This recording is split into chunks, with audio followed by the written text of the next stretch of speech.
He never raised his voice, but he destroyed me, one condescending smile, one clever girl at a time. It wasn't a scream, it was a whisper, and it nearly broke me. The office didn't look like a prison. Glass walls, modern furniture, a coffee machine that hissed like it belonged in a cafe. But for years, I was trapped inside it. On paper, everything looked perfect. Senior analyst, 6 figures, benefits. But behind the polished title was a rot that no one else could see. He didn't need to shout. He didn't need to threaten. He just smiled. He made jokes that weren't funny, left his hand on my shoulder a second too long, praised my work with words that stung. Clever girl. Like I was some intern lucky to be noticed. And I told myself it was nothing. I told myself I was overreacting. Until one day, I wasn't telling myself anything anymore because I had stopped trusting my own voice. This isn't a story of dramatic confrontations, of screaming matches and physical violence. Oh no, it was far more subtle, far more insidious than that. It was a slow, creeping poison, a shadow that stretched across every aspect of my professional life for far too long. It started subtly, a misplaced comment here, a knowing glance there, a hand lingering a moment too long on my shoulder, a joke that hung in the air like a noxious gas. At the time, I dismissed them as insignificant, quirks of a demanding boss. After all, he was the senior partner, the one who held the keys to my career, my livelihood. Who was I to question him? But those small, seemingly inconsequential moments, those whispers of disrespect and subtle coercion, they were the first tendrils of a vine that would eventually choke the life out of my confidence, my self-worth, and ultimately, a significant portion of my life. This is my story, a story of power imbalance, of silent suffering, and the agonizingly slow process of finding my voice, of breaking free from the suffocating grip of workplace abuse. It's a story I share not just for myself, but for every woman, every man, every individual who has ever felt trapped in a similar situation. It's a story of survival, of resilience, and ultimately, of hope. It's a long story, and there will be moments that are difficult to revisit, even now, all these years later. But it's a story that needs to be told. Because only by speaking out, by sharing our experiences, can we hope to illuminate the dark corners where this kind of abuse thrives, and ultimately, prevent it from happening to others. So, let's begin. He seemed charming enough at first, Mr. Harrison. A silver-tongued devil, I'd call him now. The initial meetings were all smiles and promises, a carefully constructed facade designed to lull me into a false sense of security. He'd compliment my work, but always with a subtle undercurrent of condescension, a slight inflection in his voice that hinted at something else entirely. "Clever girl," he'd say, his eyes lingering a little too long, a patronizing tone lacing his words. It was the kind of comment that left you feeling simultaneously praised and diminished, a confusing cocktail of emotions that left me unsettled. Then came the subtle undermining. In meetings, he'd often subtly contradict my suggestions, phrasing his objections as mere clarifications. But the effect was to diminish my input, to subtly position me as someone who needed constant correction. He'd praise my colleagues for ideas that were strikingly similar to my own, subtly shifting the credit, leaving me feeling small and insignificant. It wasn't blatant, it wasn't aggressive, it was a slow, insidious drip of poison, designed to chip away at my confidence until I was left doubting my own abilities. These microaggressions, as I understand them now, were the seeds of control. Small acts, seemingly insignificant in isolation. But when strung together, they formed a pattern of manipulation and intimidation. At the time, I'd rationalize them away. I'd tell myself I was being overly sensitive, that I was reading too much into things. But the constant barrage of subtle criticisms and patronizing remarks chipped away at my self-esteem, leaving me feeling anxious and uncertain in my own capabilities. The emotional toll was immense, a constant low-level hum of anxiety that permeated every aspect of my professional life.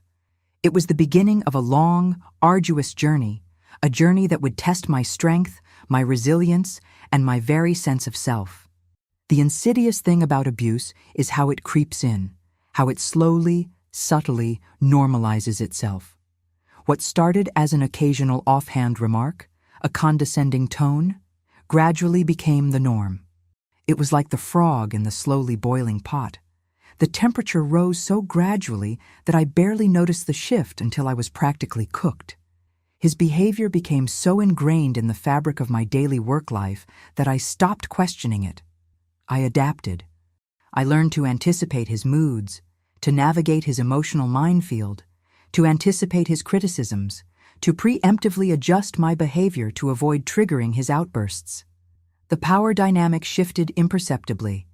He held the reins, and I was the horse, blindly following, my own instincts and judgment muted by a constant low-level fear of reprisal. My confidence, once robust, began to crumble. I started second-guessing myself, questioning my own competence, my own sanity. Was I being too sensitive? Was I imagining things? The insidious whispers of self-doubt grew louder, drowning out my own inner voice.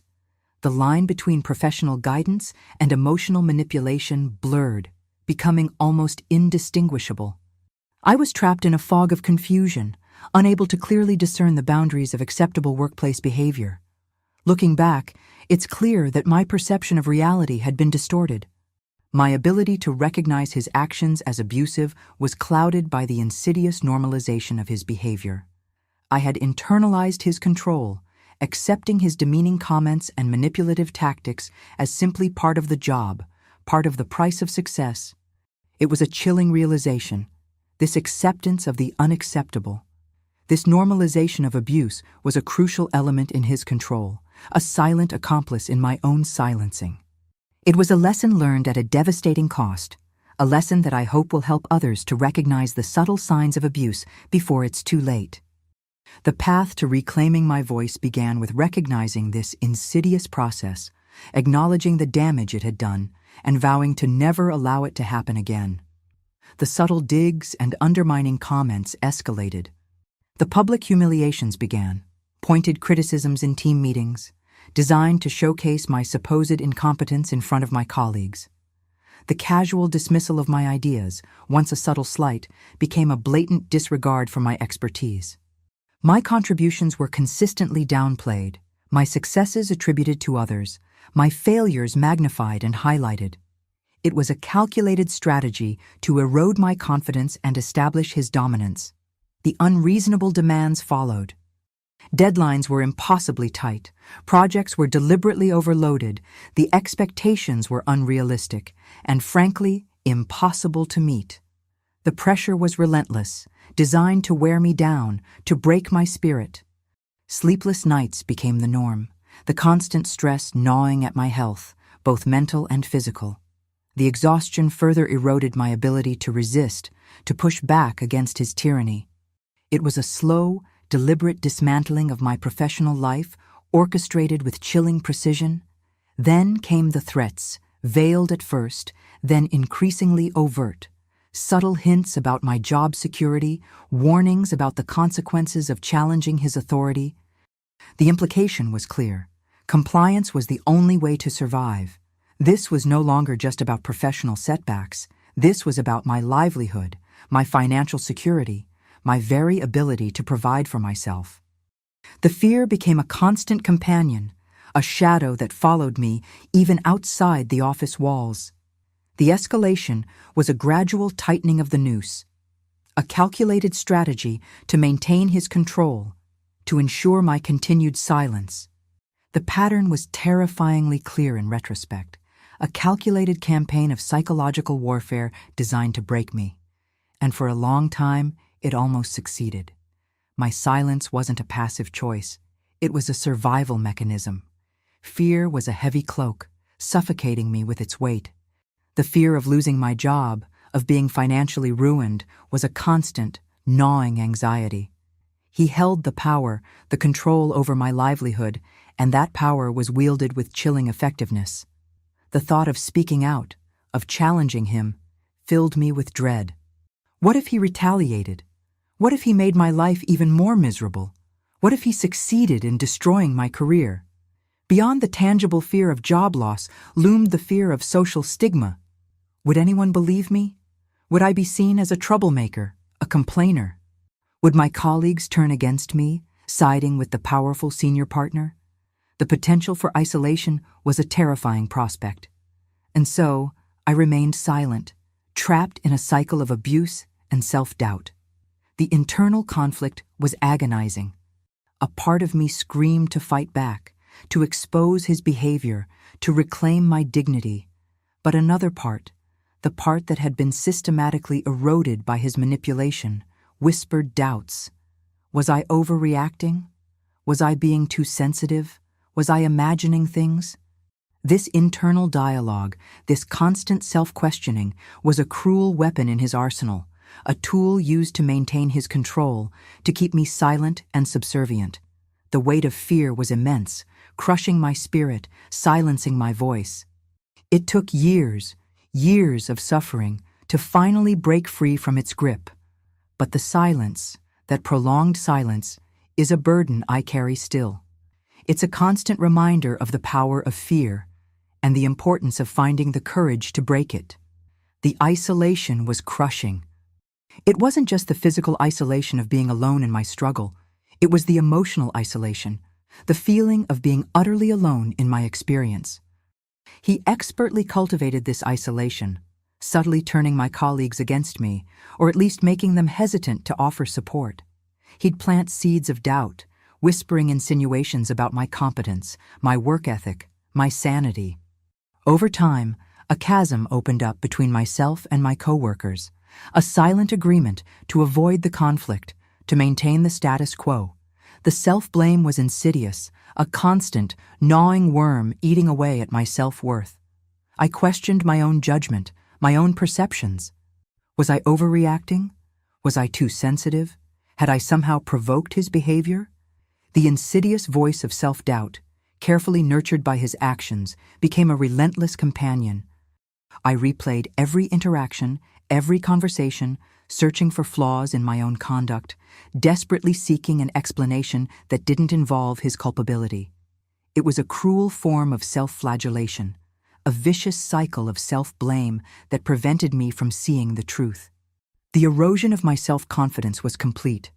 I questioned my abilities, my intelligence, my very worth as a human being. My once vibrant professional life had become a wasteland of self-doubt and anxiety. The joy I once found in my work was replaced by a crippling fear of failure, a constant dread of his next attack. He had systematically dismantled my self-esteem, leaving me feeling broken, diminished, and utterly alone. This carefully orchestrated isolation was a crucial element of his control, a silent accomplice in his abuse. It was a devastating testament to the power of manipulation and the insidious nature of workplace abuse. Recognizing this pattern of isolation and self-blame was in many ways the first step towards my healing. The quarterly board meeting.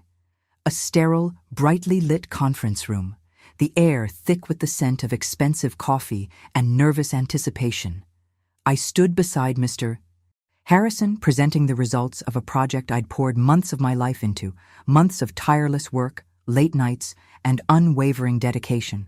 I felt a tremor of anxiety, but I'd prepared thoroughly, and my presentation was meticulously crafted.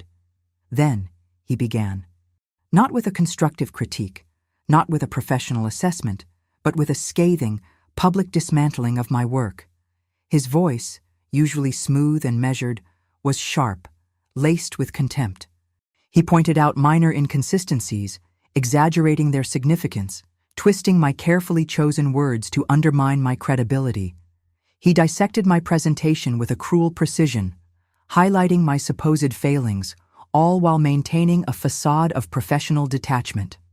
The air in the room grew heavy, charged with an uncomfortable silence. The board members, initially attentive, shifted uncomfortably in their seats, their gazes darting between Mr. Harrison and me. I felt a burning blush creep up my neck, my heart pounding against my ribs like a trapped bird. My carefully constructed composure crumbled. replaced by a wave of humiliation so intense it felt physical. I could feel the eyes of the board members on me, their silent judgment a tangible weight. The words he spoke weren't just criticisms. They were weapons, designed to inflict maximum damage. They were calculated to not only undermine my work, but also to shatter my confidence, to publicly shame me. And they succeeded. The meeting ended in a blur, the sting of his words echoing in my ears long after the room emptied.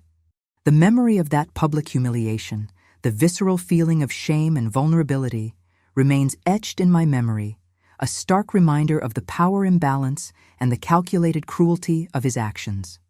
It was a defining moment, a turning point on the long road to understanding the depth of the abuse I had endured. The deadline loomed, a monstrous shadow consuming my days and nights. Mr. Harrison had assigned me a project that, even with a team, would have been ambitious. He'd assigned it to me alone, with an impossibly short deadline. He'd added extra tasks, seemingly insignificant at first, but they quickly accumulated, adding layers of complexity and pressure. The initial request seemed manageable, but it quickly spiraled into an overwhelming torrent of work. Sleep became a luxury I could barely afford. Nights blurred into days, fueled by caffeine and sheer desperation.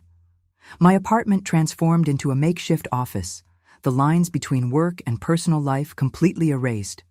Weekends were swallowed by the relentless demands of the project, my social life evaporating into the ether. The constant pressure, the relentless drive to meet his impossible expectations, gnawed at my mental health.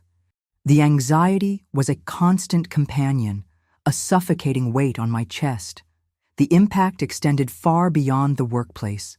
Relationships suffered, neglected amidst the relentless demands of my job. My physical health deteriorated. Headaches became chronic, my appetite vanished, and exhaustion became my constant companion. The constant stress manifested in physical symptoms, insomnia, digestive issues, and a pervasive sense of unease. I was functioning on adrenaline and sheer willpower, a precarious balance that was unsustainable. Looking back, it's clear that this wasn't just about a demanding project. It was a deliberate strategy to wear me down, to break my spirit, to maintain his absolute control. This instance was far from unique. It was a microcosm of the relentless pressure and unreasonable demands that defined my experience. It was a testament to the insidious nature of workplace abuse and its devastating consequences. The late afternoon sun cast long shadows across my desk. I was working late, trying to catch up after one of Mr. Harrison's urgent requests that always seemed to appear just as I was about to leave for the day. He appeared in the doorway, his shadow falling across my work, the sudden darkness amplifying my already simmering anxiety. His usual charm was absent, replaced by a cold, hard intensity that sent a shiver down my spine. He leaned against the doorframe, his arms crossed, his gaze fixed on me with an unnerving intensity. His words were low, almost a growl, a stark contrast to his usually smooth and measured tone. He didn't directly threaten me with job loss, but the implication hung heavy in the air, a palpable sense of menace. He spoke of my performance, subtly twisting my accomplishments into shortcomings and insinuating that my continued employment was far from guaranteed. He spoke of the high standards of the firm and how some employees simply couldn't meet them. The unspoken threat was chillingly effective.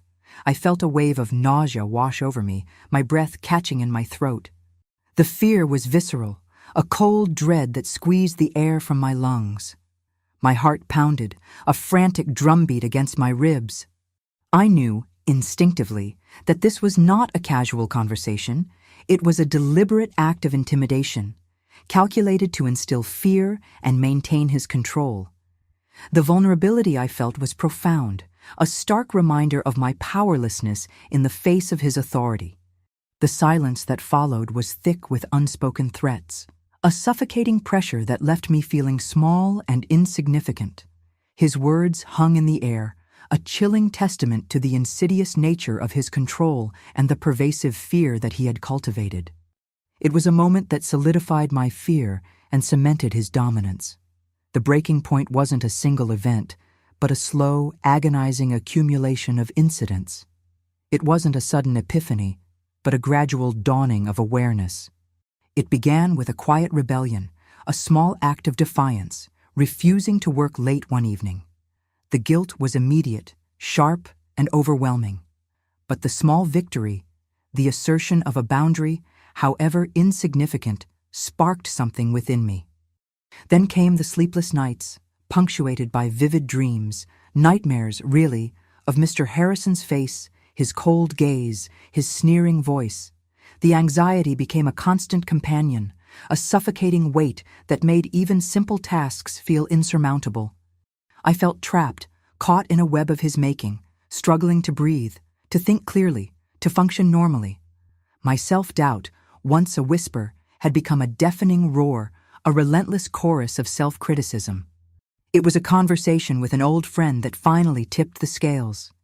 She listened patiently, her eyes reflecting my pain, her silence a powerful affirmation of my experience.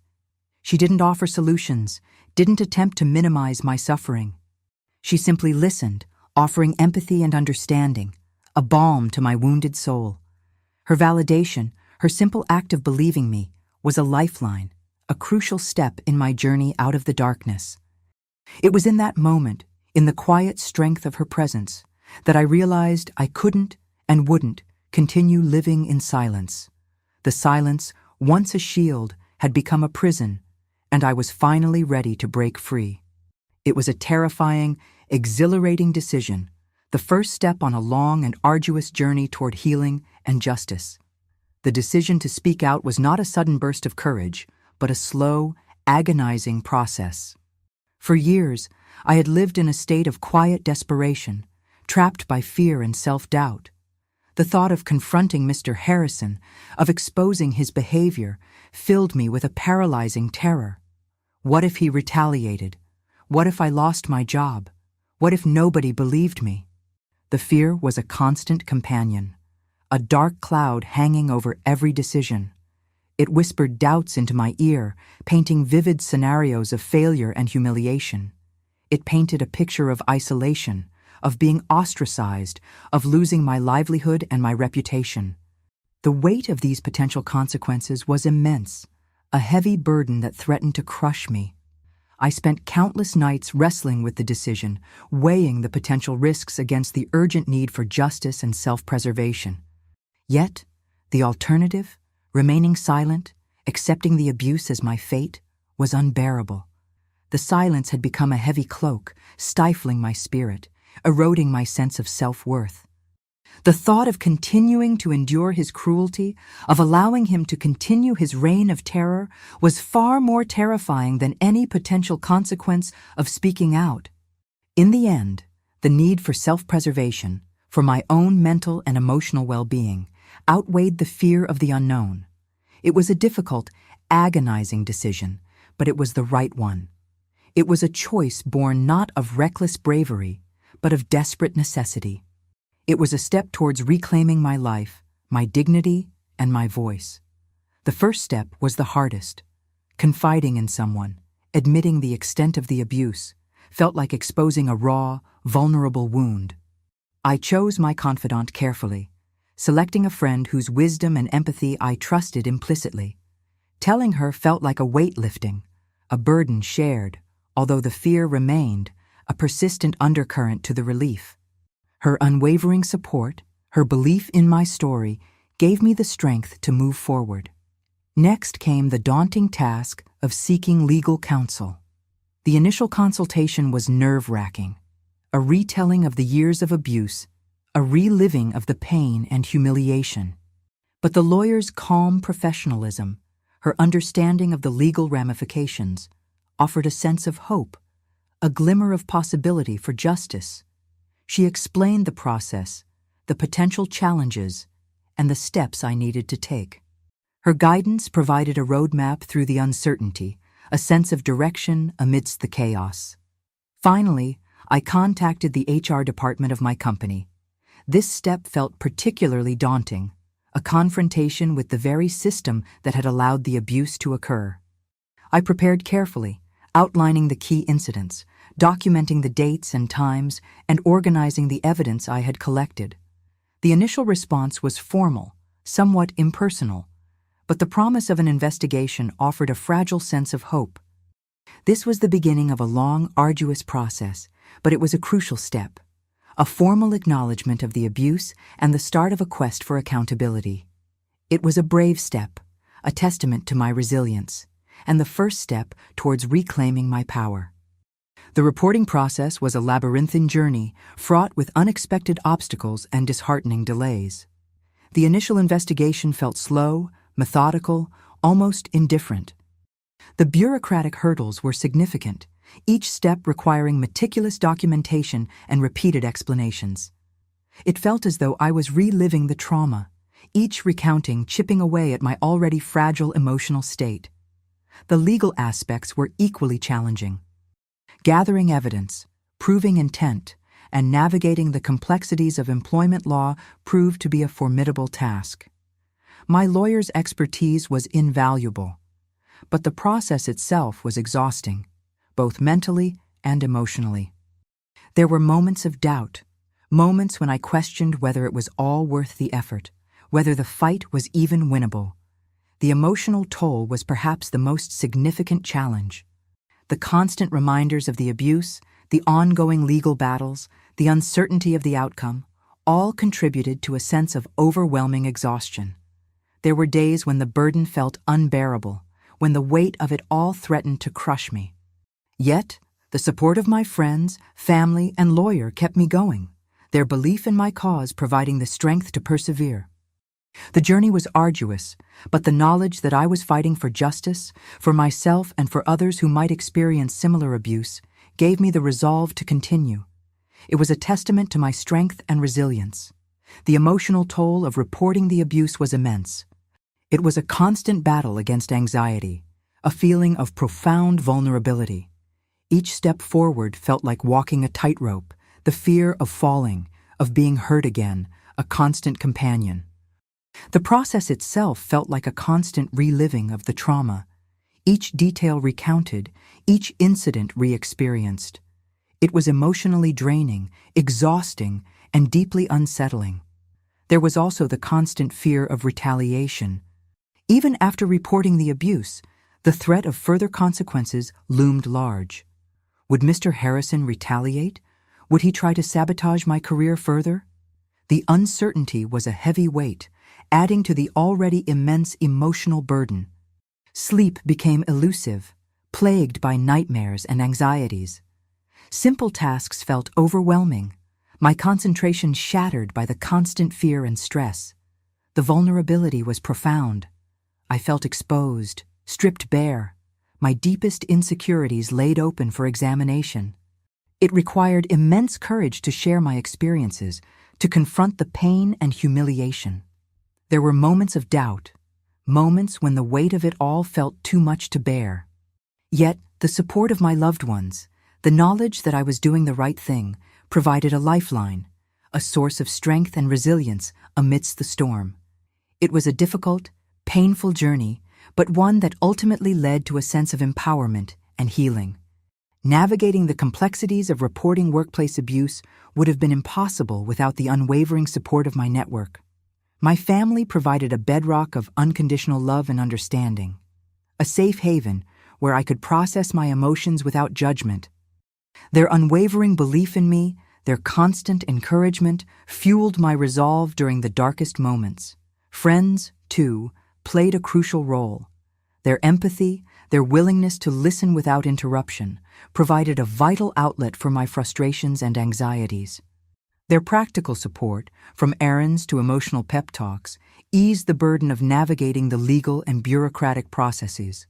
Their presence, their unwavering friendship, was a constant source of strength and reassurance. Therapy proved invaluable. A skilled therapist provided a safe space to explore my emotions, to unpack the trauma, and to develop coping mechanisms for the anxiety and stress. The sessions were a crucial part of my healing journey, helping me understand the impact of the abuse and reclaim my sense of self-worth. Connecting with a support group for victims of workplace abuse was equally beneficial. Sharing my experiences with others who understood the unique challenges of navigating this process provided a sense of community, a shared understanding that lessened the feeling of isolation. Hearing others' stories, knowing I wasn't alone, was incredibly empowering. Finally, my legal counsel provided not only legal expertise, but also emotional support. Their guidance, their understanding, and their unwavering belief in my case provided a sense of stability and hope amidst the uncertainty. They were more than just lawyers. They were advocates, allies, and a crucial part of my support system. This network of support was essential to my journey, providing the strength and resilience needed to navigate the complexities of reporting workplace abuse and ultimately to heal. The aftermath was a period of both healing and rebuilding. Emotionally, the journey was long and arduous. Therapy continued to be a vital tool, helping me process the trauma and develop healthy coping mechanisms. The support of my friends and family remained a constant source of strength. Their unwavering belief in me a powerful antidote to the lingering self-doubt. Slowly, painstakingly, I began to reclaim my sense of self-worth, to rebuild my confidence shattered by years of abuse. Professionally, the aftermath was also complex. While the outcome of the legal proceedings provided a sense of justice, the experience left an indelible mark. The scars of the abuse, though fading, remained. I found myself more cautious, more attuned to subtle power imbalances and manipulative behaviors.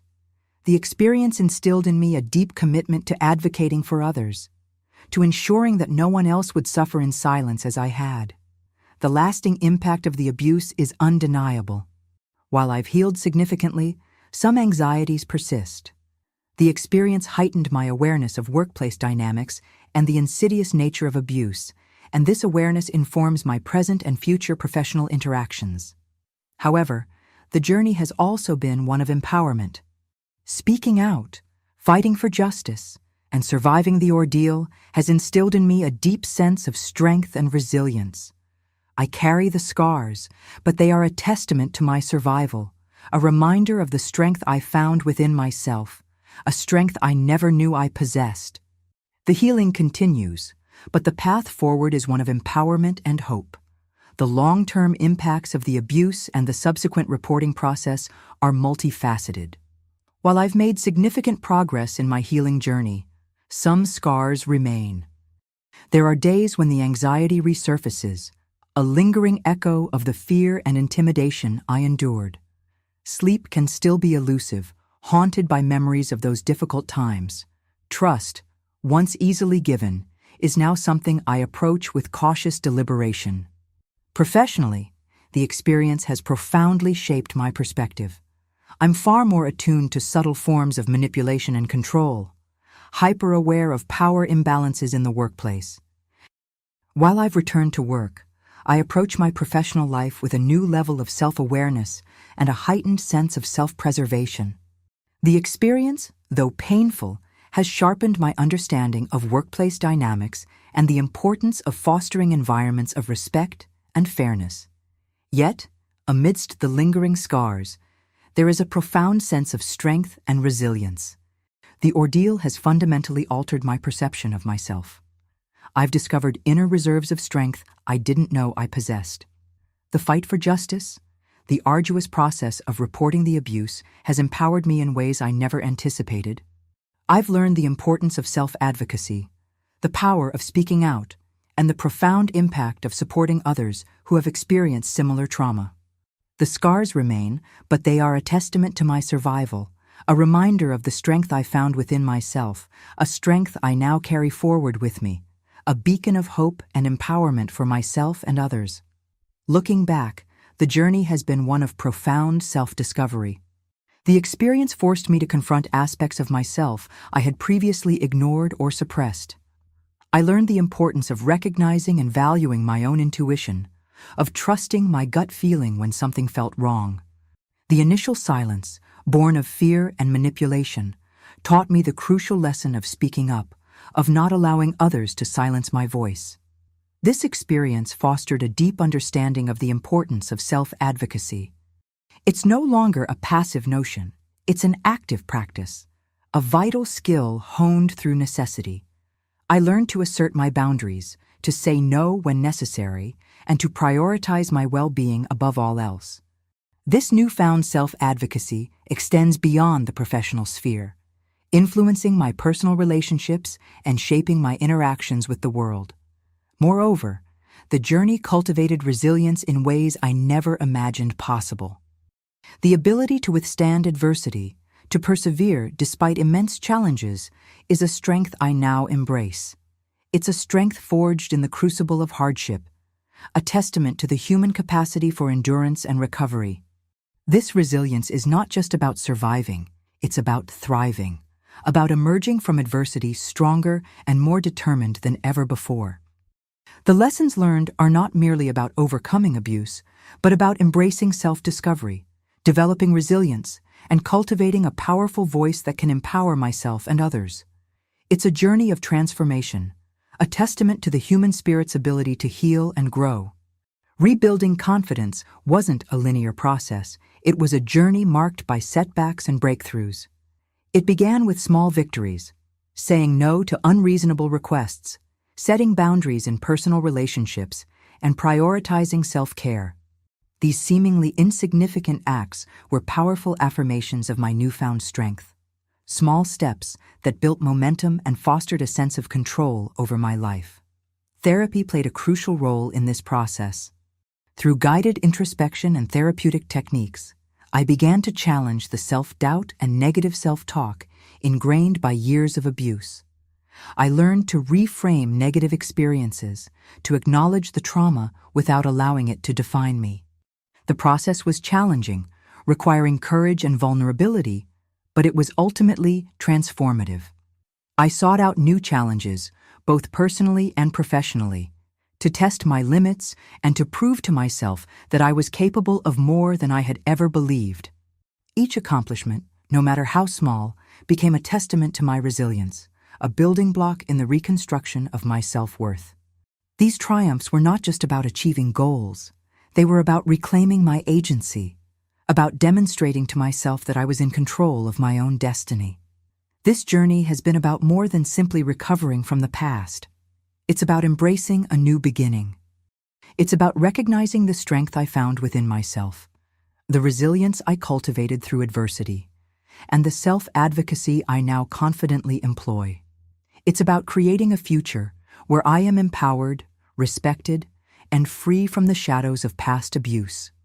The path to rebuilding confidence is ongoing, but each step forward is a testament to my unwavering commitment to a brighter, healthier future. This new beginning is not just a recovery, it's a renaissance. The decision to speak out was one of the most difficult yet ultimately empowering choices I ever made. For years, silence had been my shield, a defense mechanism against the overwhelming fear and intimidation. But silence, I learned, is a powerful weapon wielded by abusers. It perpetuates the cycle of abuse, allowing it to fester and spread. Breaking that silence was an act of defiance, a rebellion against the control and manipulation I had endured. Sharing my story wasn't easy. It required immense courage and vulnerability. The fear of judgment, of retribution, and of reliving the trauma was palpable. Yet, the potential for positive change outweighed the fear. I knew that my experience was not unique. Countless others had suffered in silence, their voices stifled by fear and shame. By speaking out, I hoped to empower others to find their own voices, to break free from the chains of silence. I wanted to let them know that they were not alone, that their experiences were valid, and that they deserved justice. Sharing my story became a way to transform pain into purpose, to use my experience to create positive change in the lives of others. The response to my story has been incredibly validating and inspiring. I've connected with individuals who have shared similar experiences, offering mutual support and understanding. It's been a humbling and deeply rewarding experience to witness the ripple effect of speaking out, the empowerment of others, the breaking down of barriers, and the fostering of a culture of accountability. My voice, once silenced, has become a catalyst for change, a beacon of hope for those who have experienced the same darkness. And that, more than anything, has been the most powerful and transformative aspect of this journey. My experience has fueled a deep commitment to advocating for stronger workplace protections and prevention strategies. It's not enough to simply address individual cases of abuse. We need systemic change to prevent future occurrences. We need to create workplaces where individuals feel safe, respected, and empowered to speak up without fear of reprisal. This requires a multi-pronged approach. We need robust reporting mechanisms that are accessible, confidential, and effective. Investigations must be thorough, impartial, and swift, leading to meaningful consequences for perpetrators. Furthermore, preventative measures are crucial. This includes mandatory training programs on workplace harassment and abuse, fostering a culture of respect and accountability, and providing resources for employees to seek support and assistance. Beyond legislative changes and workplace policies, we need to foster a cultural shift. We need to challenge the normalization of abusive behaviors, to create environments where bystanders feel empowered to intervene and where victims feel comfortable reporting abuse without fear of judgment or retaliation. This requires open dialogue, education, and a collective commitment to creating a workplace culture of respect and dignity. My advocacy extends beyond personal experience.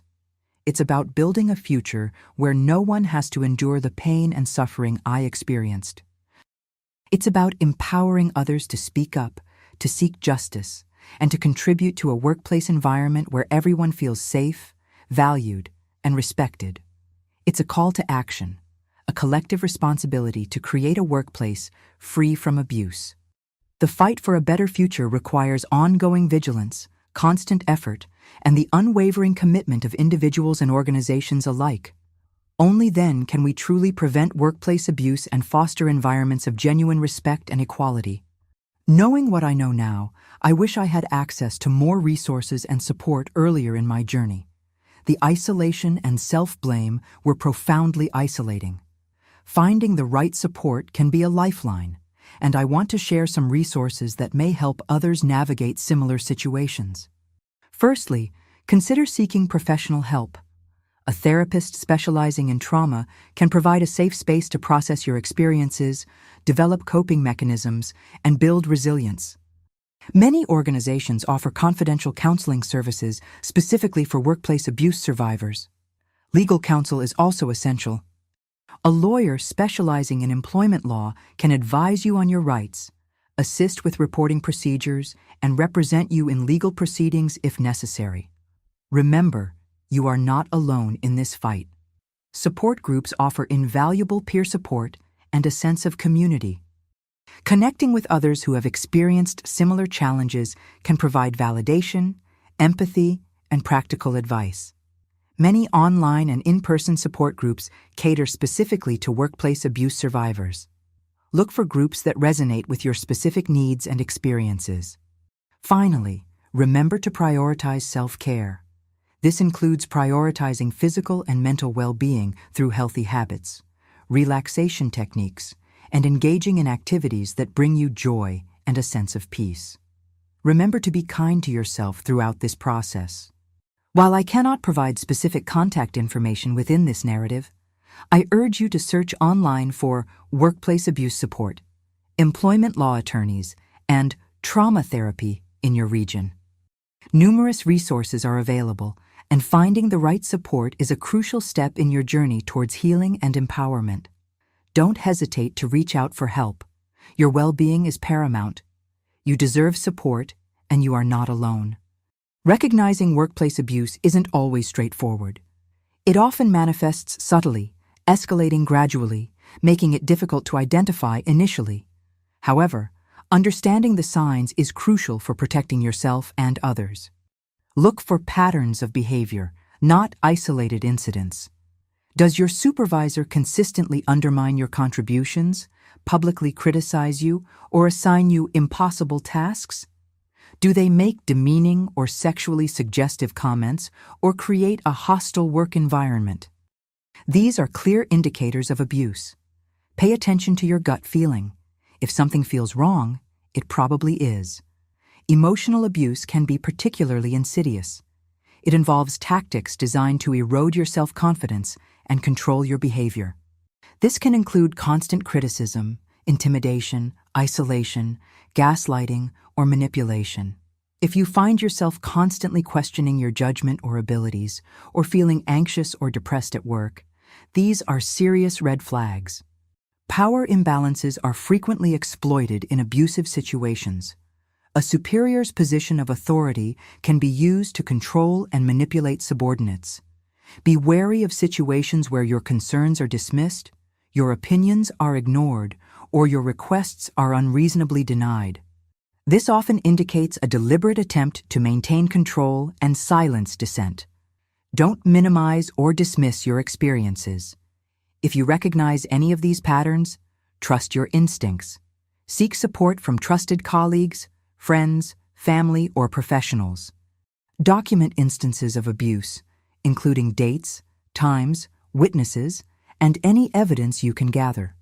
This documentation can be invaluable if you decide to report the abuse. Remember, you deserve a safe and respectful workplace.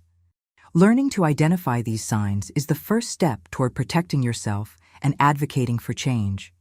Building resilience is a proactive process, not a passive one. It's about strengthening your emotional, mental, and physical well-being to better withstand the pressures of a potentially toxic environment. This isn't about accepting abuse. It's about equipping yourself to navigate challenging situations and protect yourself from harm.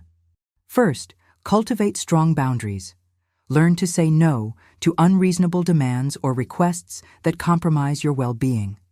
Communicate your limits clearly and assertively, without feeling the need to apologize or over-explain. This sets a clear expectation of respectful treatment. Secondly, build a strong support network. Surround yourself with people who value and respect you, offering empathy, understanding, and practical support.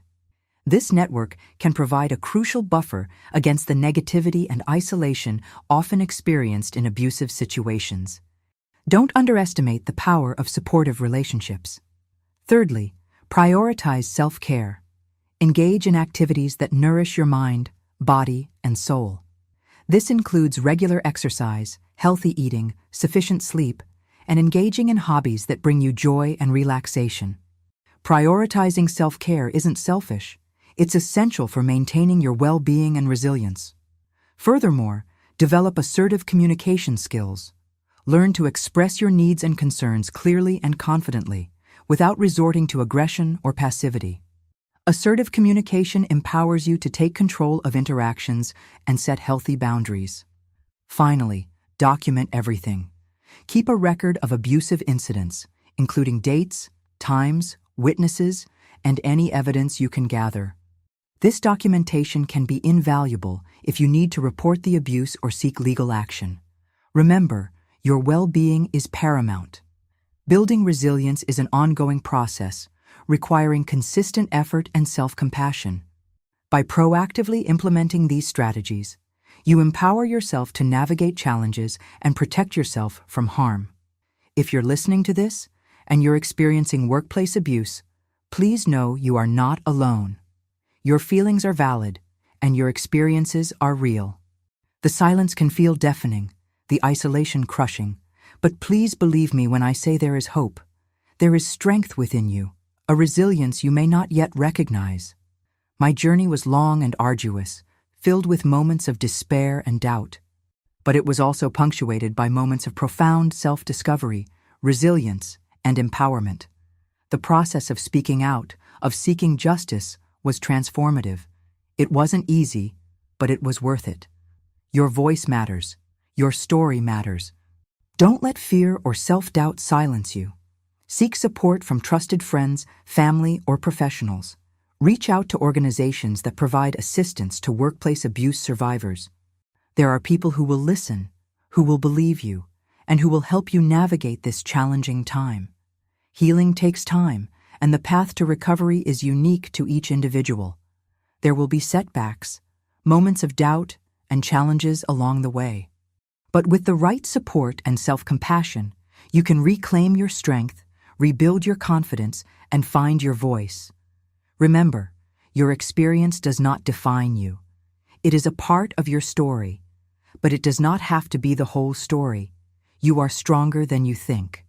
You are capable of overcoming this, and you deserve a workplace free from abuse. Take that first step. Reach out for help. Believe in yourself. Your journey towards healing and empowerment begins now. And I am here, along with many others, to support you every step of the way. Sharing your story is a powerful act of defiance, a courageous step towards reclaiming your narrative. It's a way to break the silence, to challenge the culture of secrecy that often surrounds workplace abuse. Your voice can inspire others to come forward, to find their own strength, and to seek the support they deserve. Remember, you are not alone in this. Many people have experienced similar situations, and sharing your story can create a sense of community and shared understanding. It can also help to reduce the stigma associated with workplace abuse, making it easier for others to come forward and seek help. By speaking out, you contribute to a larger movement for change, empowering others to find their own voices and advocate for themselves. Seeking support is not a sign of weakness, it is a sign of strength. It takes courage to acknowledge your experiences, to reach out for help, and to take the steps necessary to protect yourself. There are resources available to provide you with the support, guidance, and advocacy you need to heal and move forward. Advocate for change within your workplace. Demand a safe and respectful environment for yourself and your colleagues. Support policies that protect against workplace abuse, and challenge those who perpetuate harmful behaviors. Your actions can inspire positive changes within your organization and beyond. Together, we can create workplaces free from abuse, where everyone feels safe, valued, and respected. Let your voice be heard, share your story, seek support, advocate for change. Together, we can build a better future, a future where workplace abuse is not tolerated, where survivors are supported, and where justice prevails. Your story matters. Your voice matters. Your strength matters. Let's make a difference together. Let's create a future where no one has to endure what so many of us have experienced. My journey through years of workplace abuse was a long and difficult one, but it ultimately led to a profound sense of self-discovery and empowerment. It taught me the importance of recognizing subtle signs of abuse, building resilience, and the critical need for support. It showed me the power of speaking out, even when fear threatens to silence us. Remember, recognizing the patterns of abuse is the first crucial step. Whether it's emotional manipulation, subtle intimidation, or overt harassment, understanding these behaviors is key to protecting yourself. Building resilience isn't about enduring abuse. It's about equipping yourself with the tools and support to navigate challenging situations. This means cultivating strong boundaries, nurturing supportive relationships, prioritizing self-care, and developing assertive communication skills. Speaking out, reporting the abuse, and seeking justice takes courage. It's a journey that may be emotionally draining and challenging, but it is a journey worth taking. It's about reclaiming your dignity, your power, and your voice. Remember, you deserve a workplace that respects your rights, your contributions, and your well-being. Don't let the fear of retribution or the weight of silence hold you back. Your story is important, and your voice deserves to be heard. Seek support from friends, family, therapists, support groups, or legal professionals. Your experience validates your strength and resilience, and you are not alone in this fight. The path to healing may be long and complex, but with determination and the right support, you can overcome the trauma and emerge stronger, empowered, and ready to advocate for yourself and others. Finding your voice is the beginning of a journey towards healing, justice, and a more equitable future for all. Your voice is powerful, and the world needs to hear it.